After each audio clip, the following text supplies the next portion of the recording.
It's Way Up with Angela Yee, and this is really exciting for me because, this is my genre, my type of music.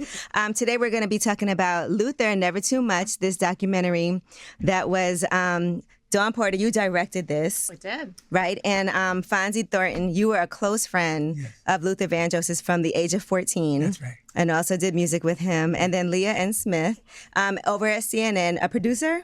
No, I'm actually not at CNN anymore. Okay. I was with CNN for many years, but no, I've been working with Dawn on a couple of projects, so I was a producer on this project. Okay, because you've done a lot of other documentaries over there, and this is a CNN documentary. Yes. It is, but we actually created this before. Produced it, before CNN right. And CNN Okay. bought it. Yeah. Okay, Right. that's great. I love that. I was trying to, I know it's in theaters, right? And then I was like, how do we watch this on streaming? So it was like, you got to get the Hulu Plus. And then I went. It's in a lot of places. Yeah. So it's it is on OWN and Max streaming. It's in theaters until the 9th of February in select AMC theaters. Okay. Also.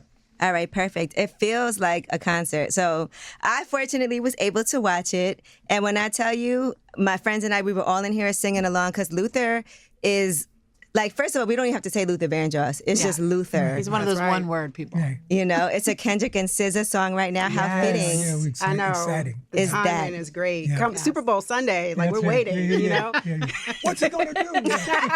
I gotta do What it. has to happen? What did you think when you heard that song? Because that's my favorite song on the album, the Luther song.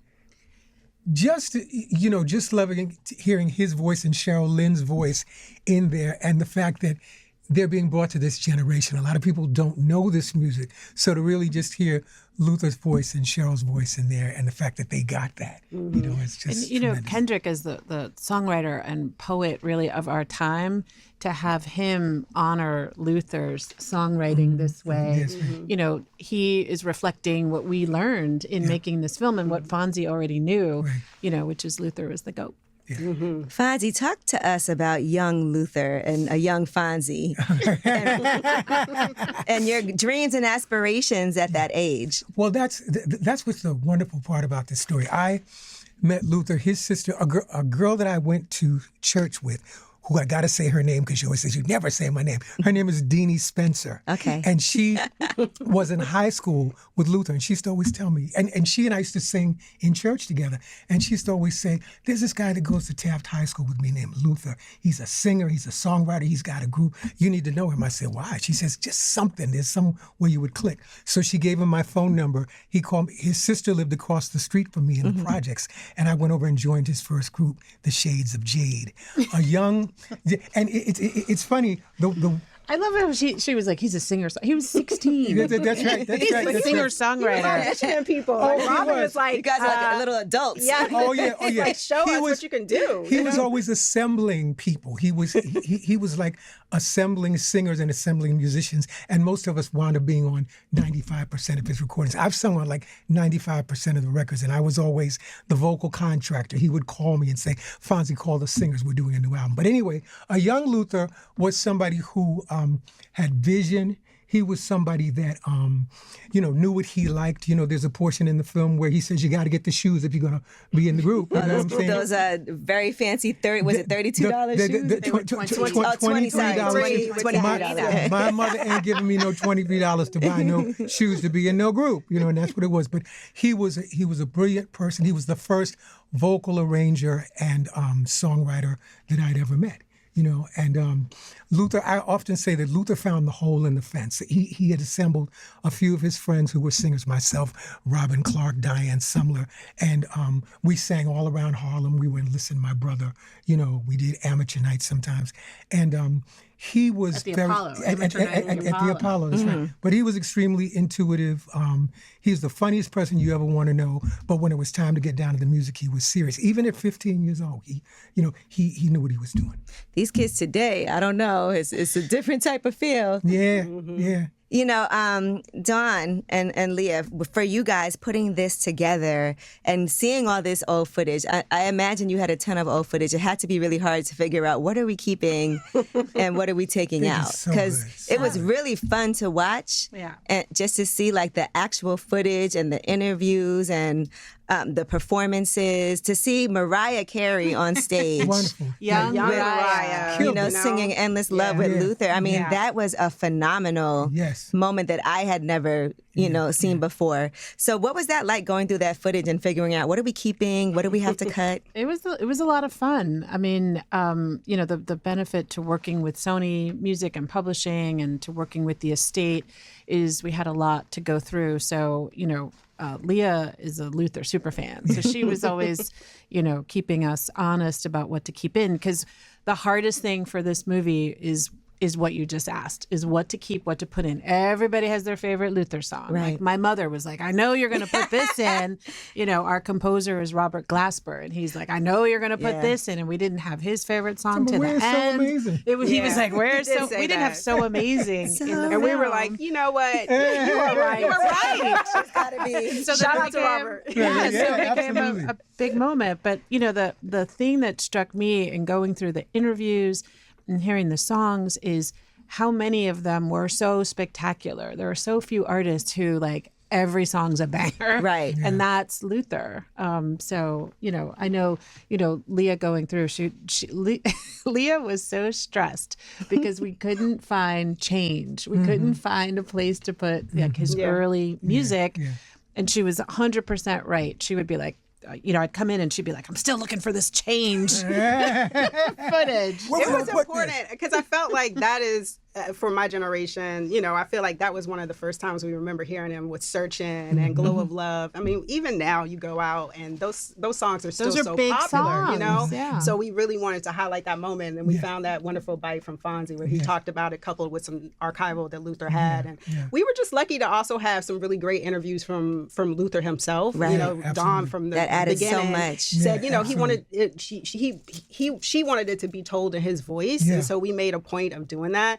But I mean, listen, I've had worse jobs than watching Luther performances all day, and I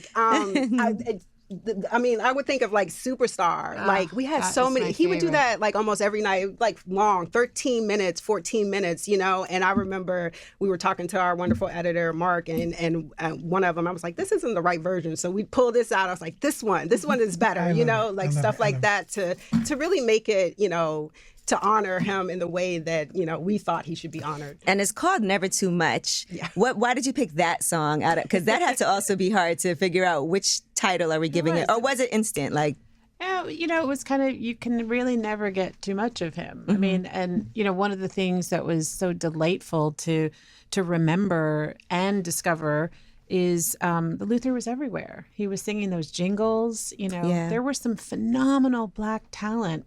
Sesame Street. Sesame Street. He was in Sesame Street. Running up and down those stairs. Roberta Flack, like Valerie Simpson, they were singing jingles. They were singing commercials. And making a ton of money doing it. Absolutely. Yeah, Welcome to Miller Time and Juicy Fruit Gum, things that like we're those commercials were nice and soulful too. I don't feel like it's a lot different. Bring your thirsty self right here. That's a lyric that we always laugh at. It was a nice Geno's pizza. I was like, okay, I want some Geno's pizza right now. Remember Debbie McDuffie came to the screen and I introduced her from the audience and said, y'all got to know, this is part of the reason that Luther was in jingles. This woman was the primary Black woman jingle producer at that point, and she used to call him, she used to call me, just a lot of us to come in and sing, and it's just, Yeah, she was great, and, James Ingram, Roberta Flack, and Nick and Val, for sure. Yeah, exactly, sure. And everybody kind of went through. Because now we call them Nick and Val. Yeah, right. Ashford and Simpson. We're friends. Their daughter went to my college. Oh, really? So when I was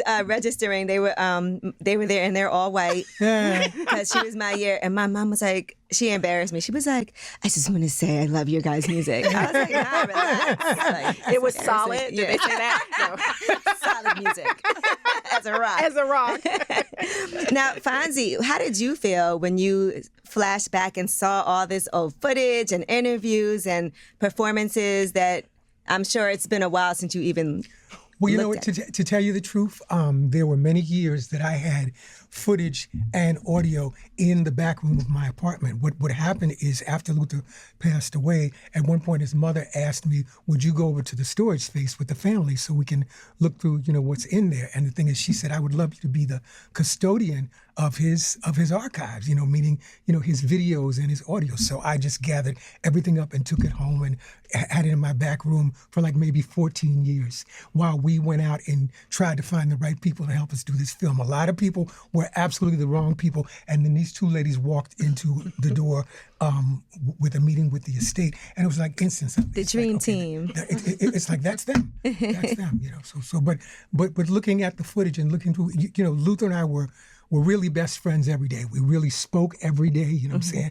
And the thing is, we learned a lot from each other. So watching the footage and just watching everything, I was sort of already there, because watching the footage gave me a chance to hear him, gave me a chance to see him, but and it's your also story make good. Too. It is. It definitely is. The story is. of your life. You meet when you're teenagers, and then you were with him the day he died. Yeah, absolutely. I mean, like what a friendship, what a Such life. Absolutely. Yeah. Absolutely. And I don't think everybody's ever had a best friend. They don't know what it's like to have a brother from another mother. They don't really know what that is. I was going to say, that's a rarity to be friends and work together and not fall out for so long. Because we hear so many stories like who you start off with, a lot of times is not who you end up with. It's absolutely true. And he was amazing because, like I said, I was the vocal contractor. So he would say, Fonzie, we're doing a new record. He said, first person you need to call is Cissy Houston because Whitney's mother, Cissy Houston, sang on every single record that Luther ever sang did. for Most free people don't do on Never Too Much. Exactly. So he would always say, call Tawatha, call Cissy, call Paulette, call Michelle, and y'all come in and let's do these records. And so it was always the same people. He assembled people from the beginning, and we were people that sort of hung with him the whole time doing the recordings. And then he had his stage group, which was Kevin Owens, Lisa Fisher, and Ava Cherry. You know what I'm saying? So the man was so astute musically, and he had his own vision. He had his own taste about what he liked and what he didn't like. And like I said, he found the hole. He was a boss from the beginning, and he found the hole in the fence, and we walked through it with him. Yeah. And he knew early on, I'm not just singing these lyrics that somebody else writes. Absolutely, we need to create. Well, that was that part about change because he had done. His lead singing voice became more prominent as Luther Vandross when he was doing Change. And the thing is, they wanted him to officially be the lead singer of the group. He said, I'm a writer and a producer. I got my own thing that I need to say. And that's the story. And that group was created by producers to basically imitate Chic, which he had sung on. Yeah. So it was like, they were like, well, who can we grab from Chic and, have him? And he's like, no, I'm going to do my own thing. And our tag team was always this. So Luther sang on the early Chic records, and I sang on the second. Yeah, I saw both of you are like Chic members. I used to work for Nile Rodgers at Something Else Distribution. So seeing him on there, because I know his story, so well too. Feels like some fun times. Oh, yeah. I know, right? Disco, 70s, what could go wrong, We had a ball. Even that era of like disco and everybody was, and a lot of people didn't make it out of that era the way musically, the way that they would have liked to. Yes. But y'all continue to evolve and thrive even after that. Well, there was also a quality that came across because disco was wonderful. We all danced in the clubs. We sang on a lot of those records through the years, but there was a certain quality that came from Chic. And then when Luther stepped up and did Change, there was a certain quality of what he was doing. That lead vocal, nobody had ever, when they first started playing the Change records, people said, who is that person? You know what I'm saying? And that's what walked him into his deal. He had saved all the money he had made from Roberta Flack and his sessions and stuff like that and put it into creating his demos, which got him his deal at Epic Records, and that's how he became a solo. I think a lot of people don't realize that history, don't realize that Luther Vandross is on every Chic record. Absolutely. And so that's why we, wanted to highlight that, because I think that that's a story that's not always told, is how, and one thing I love about, and I feel like I know Luther. He's passed before, but we watched so many interviews and watched him, like, you know, we know his mannerisms, but, you know, seeing how these artists helped each other, you know, that is not always a story that we hear. So when Nile Rodgers in the film says, like, we sang on my album, then we would go, you know, across town and sing. And then, you know, Fonzie's being modest, but he's on all the Chic albums. He's, you know, he's toured with Roxy Music. Like, there's a lot of performers. Same with Aretha for 10 years. We don't know, you know, who all is bringing that fullness and those skills, and that is part of Luther's story. Yes, it is. You know, is that generosity, and that is the real creativity. These people were not just mixing. You know, it wasn't like send the vocals in. It was like we're in the studio. That it was in the studio, and that, I think, that resonates and comes through when you ask.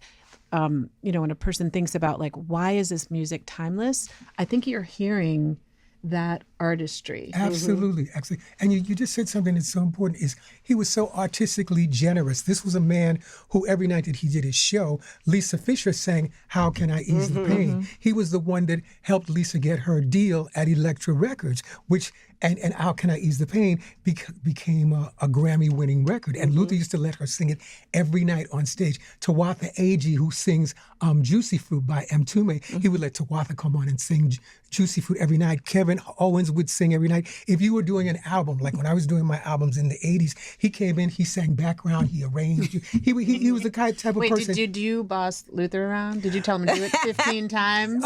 Pretty much. I said, no, you Luther, could you just bend that a little bit more? No. He was always so on point. He was so musically astute that anybody that ever worked with him, whether a singer or musician, got to be better because of the stuff that he knew. You know, we used to walk around Harlem with his favorite vocal group was the Sweet Inspirations, which was once again Cissy Houston's group. And the thing is, we used to walk around Harlem with him giving out parts. Fonzie, you sing this. Robin, you sing that. Diane, you sing that. And you know, that's how we learned to harmonize. And, you know, walking through the streets of Harlem. You know? I think what we also got from this was that he was just a genuinely kind person. Oh, crazy. And very generous. Crazy, you know. Just, it seemed like he just, and it also made me feel like a lot of times artists are not humanized in that way. People, we saw a million people asking him about his weight, you know, when he would lose weight, gain the weight, and I'm sure that was so hard for him. Oh, yeah. And it was not something that he wanted to always have to address and have to discuss. It was at the point where at one point he didn't even want to go on tour. It was, you know, I think watching the footage now of how people treated him in those interviews, you would never treat a guest like that. You would never, people would literally say, how much did you lose? Are you going to keep it off? Right. Oh, you gained it all back. I mean, we could have done a half an hour of just people asking these really probing, you know, questions that were really insensitive to him. And it was kind of actually stunning, you know, to kind of look at them that way and to think, what did it feel like to be on the other side of this, like, constant, you know, pressure about his appearance? And these were like top-notch journalists, right? You know, like really, it became a talking point for any time he would perform. I mean, to come on, and so it's like the music really got lost in like what he looked like, you know. What you used of Richard Marx was so poignant because Richard said, "You mean so?" All of this magnificent music that this man has done, and you're reducing it to a soundbite about his weight. How disrespectful is that, first of all? You know what I'm saying? So, you know, this man... You know, we were all part of that. I mean, we all read Jet Magazine. It was like Big Luther, Little Luther. Yeah, we heard the comedians, Skinny Luther. Yeah. Exactly. But it's funny because when that part, you know, we watched it with a million audiences now. And, you know, in the beginning, obviously, when Eddie does his thing, everybody's like laughing. And it's like, you know, talking about the KFC, which is funny. But then, you know, by the time it gets to Cedric, the audience is pretty quiet because I think they're uncomfortable at this point, you know, and without us having to, you know, throw the point in your face, like this is a human being, you know, and no shade to Cedric or whatever, but you know, it just it kind of shows, highlights how we've humanized him at that point. There were certain points, like even when him and Oprah having that conversation, because I felt like she could relate to that. Absolutely. You know, so he was on the Oprah show like more than 10 times. They were really friends. She really did catalog his life, and I think that they experienced that. You know, they had that experience, both of them, in public, losing and gaining. Yeah. And so she could really understand what it was like to be a public person, and everybody's wondering, what do you weigh today? And look, how old is Oprah now? She's over 70. We are still talking about her weight, right? Right. Well, she was part of Weight Watchers too. Yeah. And then she finally was like, you can't beat them, join them, Some coffee or something that they keep saying, oh, Oprah's doing this coffee. I said, I don't know. How would I know? You know who else was in this? David Bowie. I always find him fascinating because of, I feel like he was very forward thinking. Absolutely. And I always hear great stories about him. Yeah. He always looked like somebody from outer space. The big shock of red hair, the sort of zoop. There was an album that Nile produced called Black Tie, White Noise that I sang on, and we did some appearances with Bowie on Arsenio Hall and on Jay Leno. And it's just amazing to be around him and say, this guy is like, his thing is just completely different. It wasn't a black thing. But he just had something that was so different and just so, and for him to realize the importance of having Luther come in and sing on that record and change that whole And he thing. did not invite No, Luther. he didn't. Luther Right. was 24, That's right. and he just was with his friends, That's Robin right. and Carlos. That's right. We hear so often, and it's too often the case, of white artists appropriating black music, not giving credit, not pushing people forward. And Bowie did the opposite. Yes. He pushed Luther forward. First, he invites them to sing in the session. Then he ends up arranging. That's right. Luther arranges That's Bowie's first American album, as Fonzie says in the movie. Totally different sound. Then he takes him on tour and has him open. Can you imagine? Luther Vandross is opening for David Bowie. I mean, Right. And, it's such a magnificent thing. But, I've seen other clips of Bowie, and we really do need to give him his due. He pushed MTV. Why don't Yes, you he have did. black That's artists? Yes, Yeah, he did. I remember that. Yeah. They were not, and they were like, "Oh, our audience doesn't." He was consistent, and he was he was living it, not just saying it. Yeah, and that's rare. And Luther may not have had the career he had without Bowie. that. That's right. Without that first, And it was such a backdoor experience in terms of how likely would it be for Luther Vandross, a budding Totally R&B random. singer, winding up with David Bowie and David doing all this. And like you said, MTV opened its doors. Next thing we saw Whitney singing How Will I Know and You Give Good Love and seeing Michael Jackson and all of this stuff that the entire culture has grown because of what was shown on MTV from black artists. Right. David Bowie had a lot to do with that. And now, and what is MTV? I know, right? There's no music videos. Yeah, hello, right. But I think it was really important for us to put that whole Philadelphia moment because the fact is David Bowie went to Philadelphia trying to For find that sound. Gamble That's and right. Huff sound, That's right. and that's why he was there. And that's not a story, like, depending on who tells the story, everybody doesn't know that, you know? Right. So it was important for us, the musical background, and we have that great moment, There's which a is one of whole- our favorite scenes Yeah. with all the artists that Yeah. came out of there. There's a whole David Bowie documentary that does not mention Luther Vandross. Really? Yeah. Like, how is that possible? Yeah. Right? Leah, what Because did they you didn't learn? have y'all, that's why. Did you learn anything new, Leah, as a super Luther Leah, fan? did you learn anything new? I didn't know a lot about the Bowie stuff, honestly, and that was new. Also, time-wise, I don't think I realized, how much he had been working before he actually blew up. Right.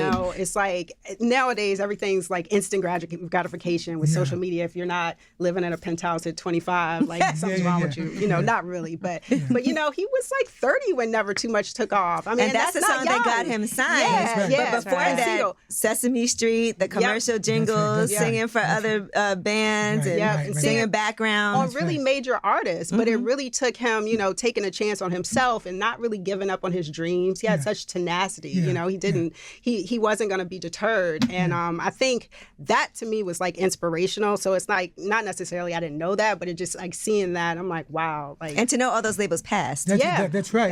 right. That's right. with Never Too Much. Passed on it. And in fact, Epic and Columbia, who he went around to twice, both passed on him. It wasn't until Larkin Arnold became CEO at Epic that Luther went back and presented Sugar and Spice and House Is Not Home and Never Too Much.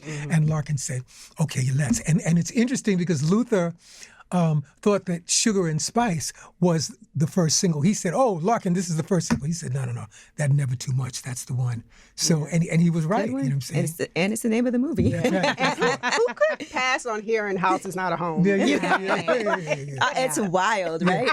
But one of the things you guys talked about also is that he didn't have the look that that's people first. felt like at the time. That's exactly right. And he's black and he's big. That's and exactly right. It's a certain type of look. That's exactly right. And you know, we came up during a time when, watching the Supremes and watching the Temptations and watching the Four Tops and seeing Aretha and Dion, all of them, when we deal with the crossover issue, all of those people crossed over. All of the Motown artists had #1 records and crossed over. So us as singers trying to get in the business thought that, okay, you make a record and at some point you have a #1 record and you'll be at the top of the charts. But I've said before, if you look at it, Garth Brooks can have the #1 country album, but also the #1 pop album. Mm-hmm. How come Luther Vandross can have the #1 R&B album and the #1 pop album? So what you said is it had a lot to do with the image, or just really the racial thing. Y'all are keeping him from what this man is supposed to be getting. He's created an entire body of music.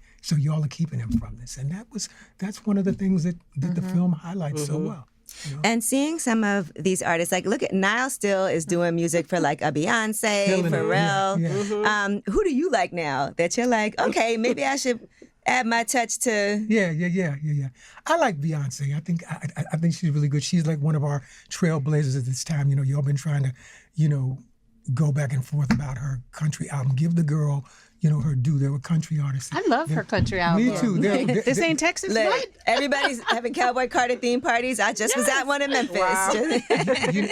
Country music is so based on gospel and the blues and all of our influences. So why wouldn't Beyonce, who's one of the top stars, do an album of different music, and show everybody this is a different approach, So I think it does say so much, though, that Beyonce, the most powerful woman in music, has to, explain why she wants to stretch and grow creatively. Yeah. She's one of the most creative human beings. But even really why when she went to the Country Music Awards and they were disrespectful to her, it was like, okay, a few years later, let me come back and drop this album on y'all, And she doesn't give up. And you know what? She's not messy in public. No, right? she's not. She not. answers with But the I know work. behind the scenes, she'd be like, bloop.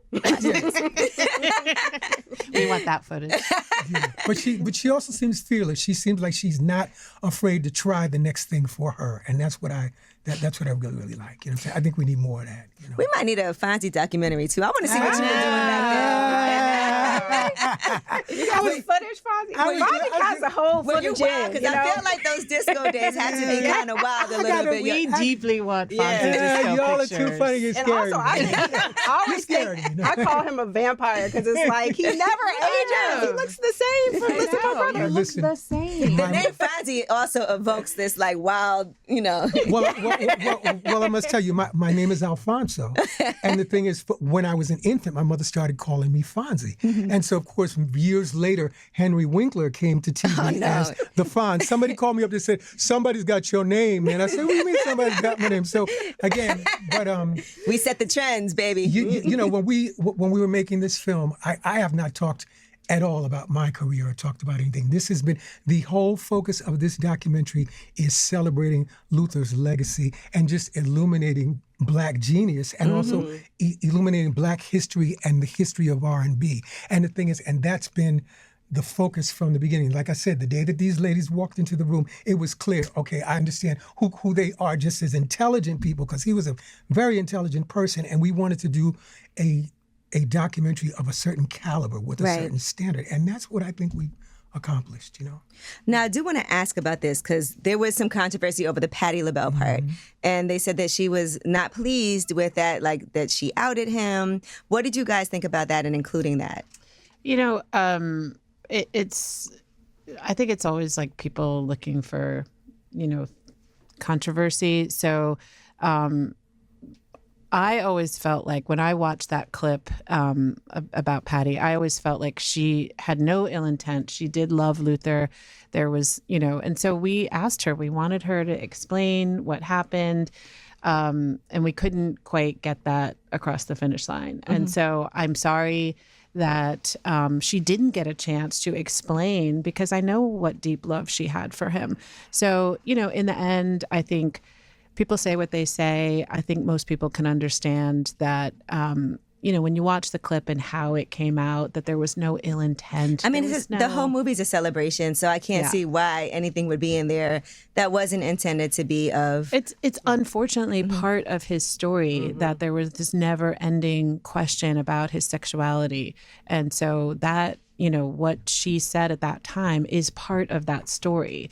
But, I think the whole idea is, does he actually get the right to say what he wants about himself in person himself? And so, we definitely cut that scene so many times and asked Fonzie for advice and the family for advice. And ultimately, it was something Fonzie said that really became the guiding North Star, which is, I'm going to let him have the last answer. And we had many examples of him talking about how he wanted to keep himself private. Yeah. And ultimately, especially when somebody has passed, I wish to goodness gracious for so many reasons that he was here. But one is like, wouldn't it be wonderful to see Luther, to have Luther here, seeing so many people, living in the world that we live in now, which is to some degree so much more open. Right. I don't really want to talk about that specifically, but what I want to say about it in a bigger way is that, we were raised in a different era, where privacy and trust and respect were the bottom lines. My mother always said, what goes on in this house stays in this house. And the thing is, everything is not, no matter what you think no matter what you've heard, everything is not everybody's business. So why am I, as a fully grown man who's been in the industry and contributed all of this stuff, why am I explaining my personal life to you? Right. It's really none of your business. Dionne Warwick said to me, so I asked her, if she wanted to talk about this, and she looked at me and she says, do you know what nunya means? None of your business. I was like, yes, ma'am. Next question.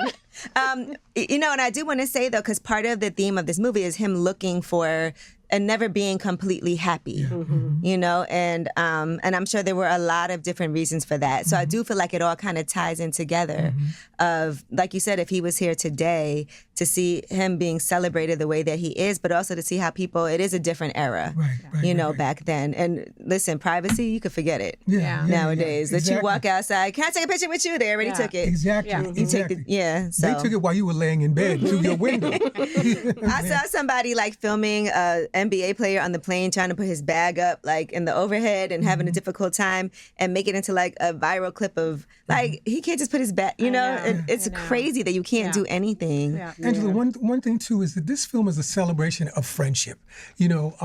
All of us who, four of us grew up together, me, Carlos, Robin, and Luther. We all got into the business together. We all have careers that have been flourishing. We've done really well. So it's what I'm most proud about this film is everybody gets a chance to see. He had people that had his back. You know what I'm saying? We wouldn't have people just loitering in the wings. We had his back. Some, like myself, some other people worked on all the records and did all of the, did all the creating and stuff like that.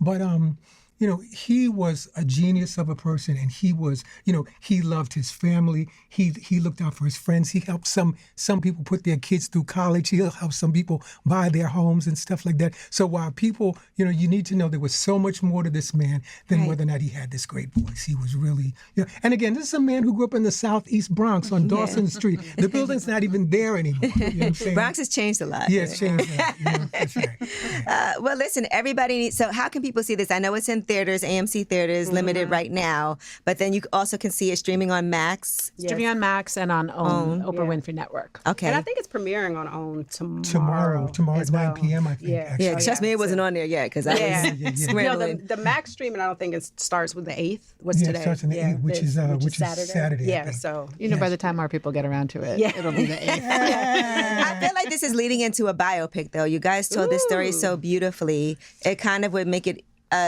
a natural thing. We Jamie Foxx is a producer on it. I saw him in there too. With Datari Turner. They were fantastic to work with. So who knows? I went to go see that Broadway play, What a Wonderful World, about Louis Armstrong. Yes. I cannot wait to see that. At least February 23rd. So make sure you get over there to go see that. But just seeing these stories told about these icons that we have. Because like you said, during that time, we didn't know, you know, a lot of this. Just to see it put together so beautifully and with such great intention, I think it's a blessing. So thank you so much for amazing work that you guys did. Thank you for having us. It's so fun to be here with you. And happy anniversy to you. Congratulations. I appreciate it. No better way to celebrate. Yeah, I'm going to have my cupcake. She was like, you're not going to have one? Because you feel guilty if you're the only one that has a cupcake. Give me a cupcake. Okay, great. Yay. Deserve one. It's way up.